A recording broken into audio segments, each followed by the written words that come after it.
Welcome to another story with Bear Maple. Our story today is with Ollie and his stuffed toys. Are you ready to listen to their story? Sit back, relax, and listen in. And the title of our story is The Day My Stuffed Toys Quit Their Jobs. It was a sunny, almost perfect morning when Ollie woke up and stretched like a sleepy cat. He reached for Mr. Waffles, his trusted tiger, as he did every day. But Mr. Waffles was missing. Instead, something was stuck to Ollie's pillow, a wrinkled piece of crayon-scribbled paper. Ollie sat up and read aloud. "Dear Ollie, we quit. No more slobber. No more tossing. No more scary closets. We're done. Sincerely, your stuffed toys." Ollie blinked. He looked around. The shelf?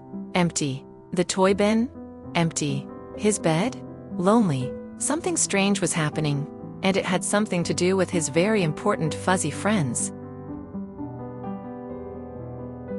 Following tiny thread trails and a suspicious path of mini marshmallows, Ollie tiptoed across his room. He crept toward the closet, heart pounding like a drum in his chest. The air felt different, charged, like something big was about to happen. He reached out slowly and gripped the knob with both hands. Creack!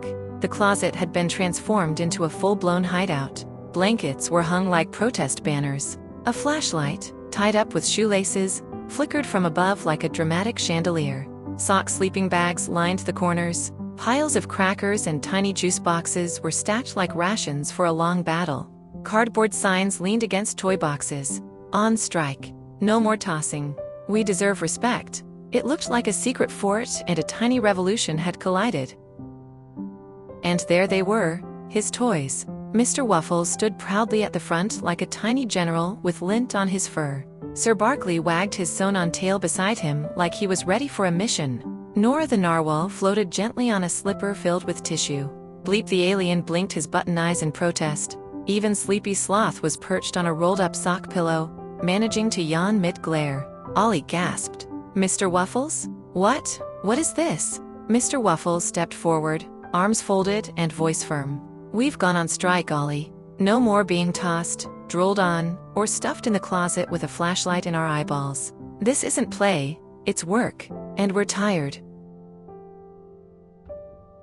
Ollie sat down, stunned, while Mr. Waffles unrolled a scroll made from toilet paper. The long list seemed endless, and this made Ollie uncomfortable, but at the same time curious. Ahem.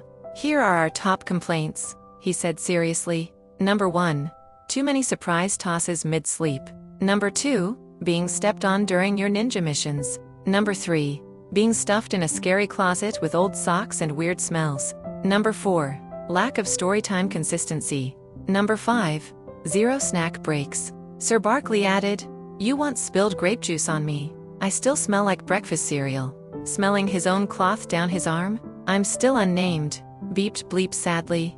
"I have lint trauma," whispered Sleepy Sloth. Ollie's cheeks turned red. He hadn't realized how much he'd taken them for granted. He wasn't aware. He didn't know.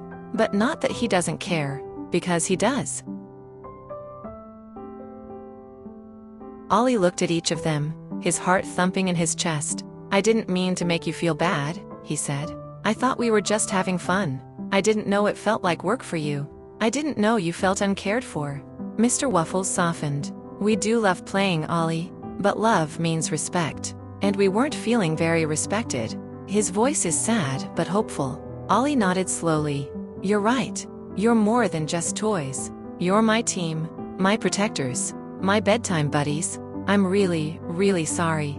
Ollie shed a tear or two. The stuffed toys murmured to each other, their button eyes thoughtful. Then Mr. Waffles said, "Apology accepted, with conditions." Ollie rushed to his desk and grabbed a piece of paper, a crayon, and 2 sparkly stickers that felt very official. He sat cross-legged on the floor, thinking hard. Then he began to write, slowly, carefully, with his tongue sticking out the side of his mouth. At the top, in big, uneven letters, he wrote, "Stuffed Toy Worker Agreement by Ollie, Toy Friend Forever." He cleared his throat and read it aloud, as if he were speaking in front of a very tiny and very serious audience. "No more tossing or dropping during bedtime. Draw-free pillows. I'll try. Closet door stays open with a night light. 1 story per night, minimum. All toys get named, even the quiet ones. He looked up. Mr. Waffles raised one fuzzy eyebrow. Sir Barkley tilted his head. Nora blinked slowly. So Ollie added, in a softer voice, "And I'll say thank you every night." Out loud. There was a pause. Then Mr. Waffles stepped forward. Slowly, he gave a tiny nod.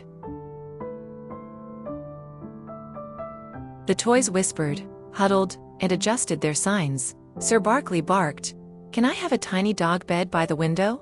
"Yes," Ollie said. Nora floated by on a pillow. "Can we have bedtime music? Something gentle." "Absolutely." Bleep beeped. "I'd like a cool name. Something spacey." Ollie smiled. "How about Zorp?" Zorp beeped proudly. Mr. Waffles leaned forward. "And if you break the agreement?" Ollie swallowed. "Then I lose snuggle privileges for one night." There was a dramatic silence. Sleepy Sloth yawned. "That sounds fair." That night, Ollie transformed his bedroom. Fluffed pillows for every toy. A shoebox bed for Sir Barkley. A glow-in-the-dark sticker ceiling for Zorp. A marshmallow cup for Nora. Soft jazz for Sleepy Sloth. Ollie climbed into bed and gathered his team. For the first time in days, his bed felt complete. He opened a book with a silly voice. Once upon a slime, in the land of spaghetti trees. The toys giggled and snuggled closer.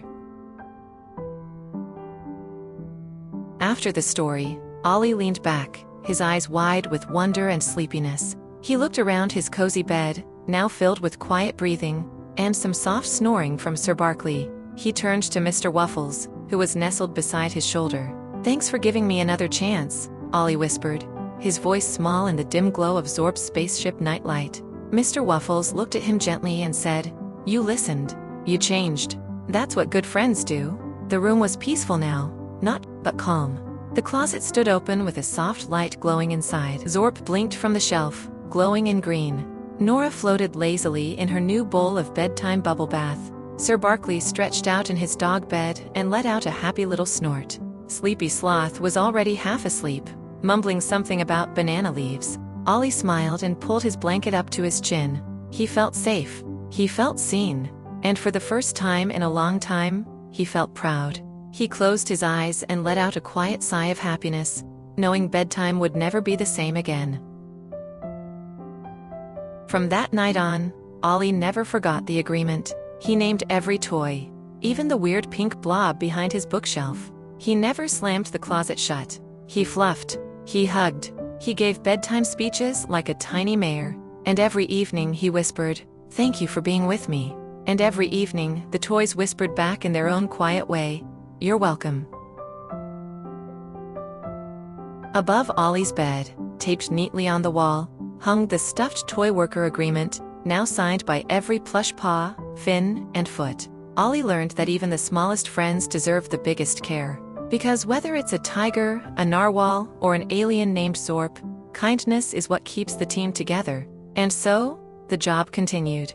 But now with snack breaks, silly voices, and love. The end.